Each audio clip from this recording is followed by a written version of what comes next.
In the world of animation, there are only two countries in which the majority of content comes from. Those two countries are Japan and America.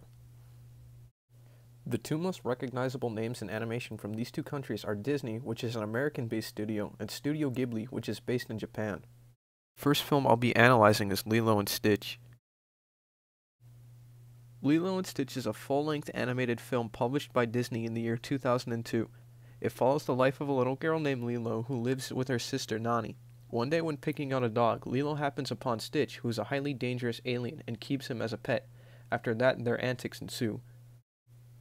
If you couldn't tell already, Lilo and Stitch is a movie that falls in the genre of science fiction or sci-fi. Sci-fi is a genre that usually involves extraterrestrial beings or technology far different from our own. Seeing as how Stitch, who is a main character, is a product of this technology, this movie has sci-fi aspects in spades. In addition to being a sci-fi movie, Lilo and Stitch is also a comedy, which is very prominent throughout the entire film. The film uses a combination of situational humor, slapstick, and other forms of comedy to keep the viewer engaged and enjoying the movie. Moving on from the genre and into the plot, the narrative is actually a very simple one. Throughout the movie, heavy themes of family and love are presented between Lilo and Nani because of the passing of both of their parents. Stitch, being an alien made for only destruction, never partakes in any of these events until the very end of the movie. At the end, Stitch is forced to show that he's changed, not by only accepting the love given to him by Lilo, but also by returning that of which he's given. The next movie of my analysis is Ponyo, which was made by Studio Ghibli in 2008. Ponyo follows the story of a boy named Sasuke who finds a magical fish and names her Ponyo. Ponyo and Sasuke is separated, but with the help of her magical powers, Ponyo turns into a human girl and finds Sasuke, but floods the town he lives in the process. By that description alone, one would be able to tell this movie falls into the genre of fantasy. Fantasy is a genre that deals with supernatural or magical beings. Ponyo herself displays on multiple occasions the extent of her powers when she turns into a human girl and then rides waves that look like giant fish that eventually flood the entire island of which Sasuke and all of the people live on. Also, Ponyo's parents, especially her mother, are shown to be supernatural entities that control the forces of the ocean and the moon.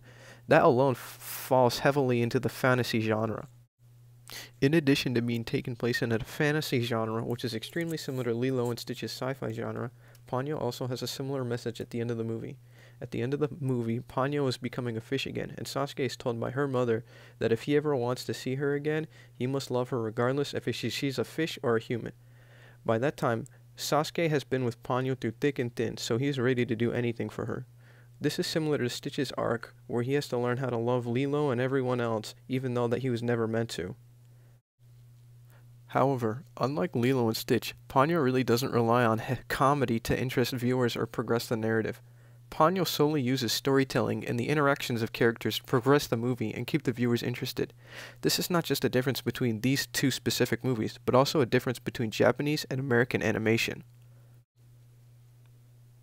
American animation tends to use humor or comedy relief to keep viewers entertained, while Japanese solely uses the narrative to entertain audiences. To conclude my thoughts, although Ponyo and both Lilo and Stitch are animations, both are extremely different in each way they tell their stories and the way they engage audiences. That's going to do it for this video. I hope you enjoyed, and thanks for watching.